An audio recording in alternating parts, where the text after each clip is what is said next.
My client, Peggy Janice, is a divorced 34-year-old single mother of 2 children, ages 10 and 12.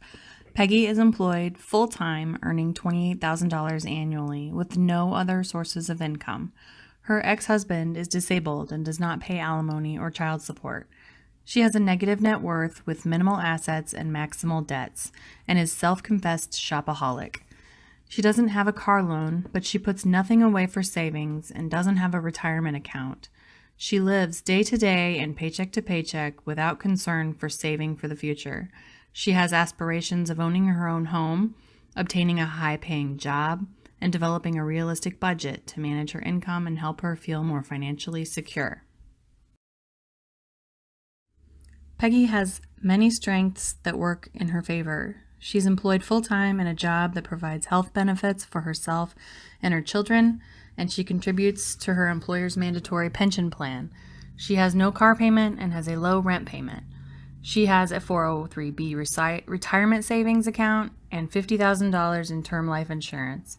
She's also motivated to earn more money and start budgeting. Getting started can often be the hardest part, but she has resources and the desire to get ahead, which will help her greatly. While she has many viable strengths, Peggy also has substantial weaknesses. She has a negative net worth, meaning her debts exceed her assets. Her annual income is barely enough to support 3 people.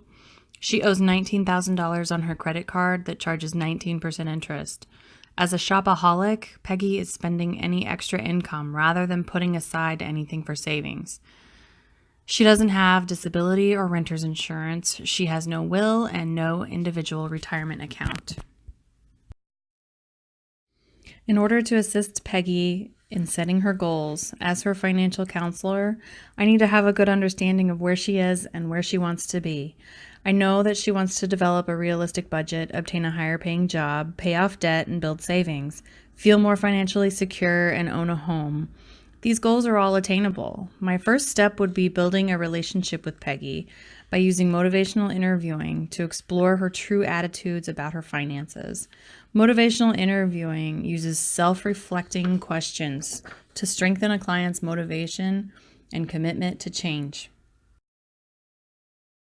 In Peggy's situation of being a compulsive shopper, while she has the desire to change, she might not know how or where to start. She has also undergone tremendous change already by divorcing her children's father. The thought of making another impactful life change could be overwhelming and scary. I would build trust with Peggy by showing empathy and letting her know that I understand what she's experiencing. As a divorced female myself, I know that the experience can do a number on your self-esteem. It can feel like your entire world is crashing down around you and you have no control over it. It is very possible that Peggy has emotional issues that have contributed to her financial situation. Low self-esteem, depression, and anxiety can all lead to compulsive shopping. I would recommend that, in addition to financial counseling, Peggy see a psychologist or some other kind of therapist to work through her emotional issues. In order to help fix her negative spending behavior, I would help Peggy identify differences between her behavior and her intended outcomes. She will need to see for herself that her compulsive shopping is not giving her what she really needs. She has the material things that she may want. She has filled a void or emotional need left by the divorce, but now she's drowning in credit card debt and has no savings. She's already aware that she has a spending problem, but it doesn't seem to have stopped her. Assessing her attitudes towards savings and debts, credit, spending habits, and financial values will help her to commit to getting her spending under control. Divorce can make you feel as though nothing is in your control. This could be a great way of giving herself that feeling of control again. Divorce can also lead to feelings of guilt that you somehow weren't enough, whether that means enough for your spouse or enough for your children. If she has feelings of guilt about the divorce and its effects on her children, she could be trying to buy them extra things in order to compensate for that guilt.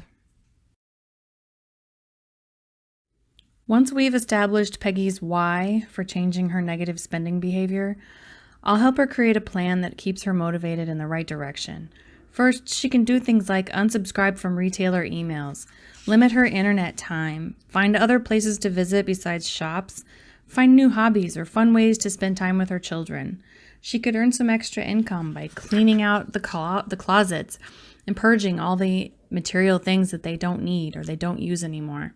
These are all attainable, realistic steps, which increase the likelihood that she'll be successful and therefore stick with it. Next, I would have her call her credit card company and ask them to lower her annual percentage rate. 19% is very high, and they will usually lower it to something more reasonable as long as you're making your payments.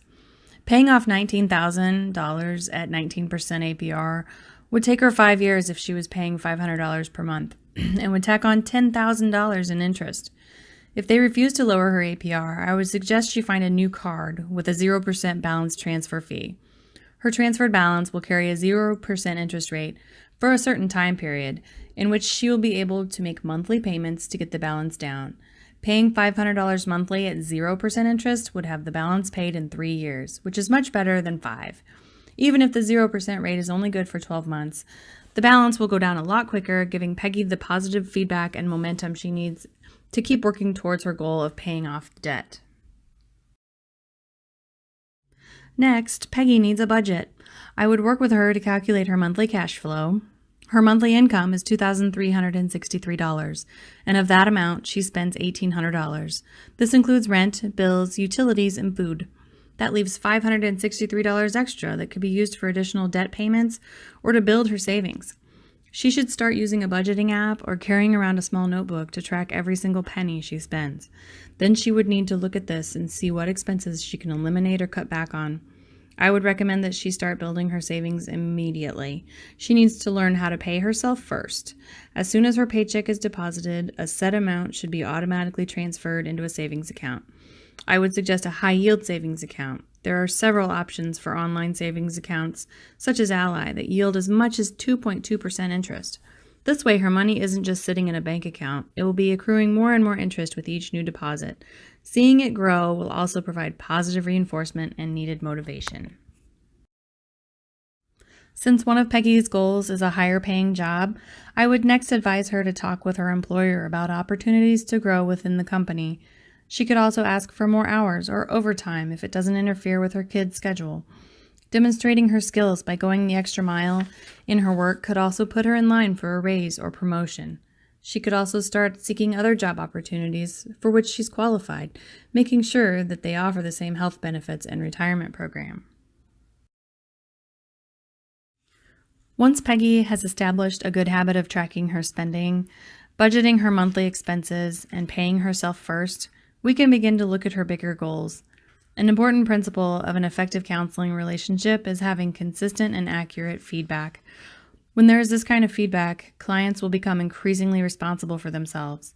Peggy has large but attainable goals, and I think the consistent and positive feedback she receives from building her savings account, watching where her money's going, and paying down her debt will give her that sense of control that she needs and build her self-esteem. Feedback that she receives from me as her counselor should be constructive to help her measure whether her behavior is helping or hurting her attempts to reach her goals. Feedback should focus on the behavior rather than the person, and should also focus on immediate situations, not situations of the past. Peggy does not need to dwell on her past failures or how she got into this mess.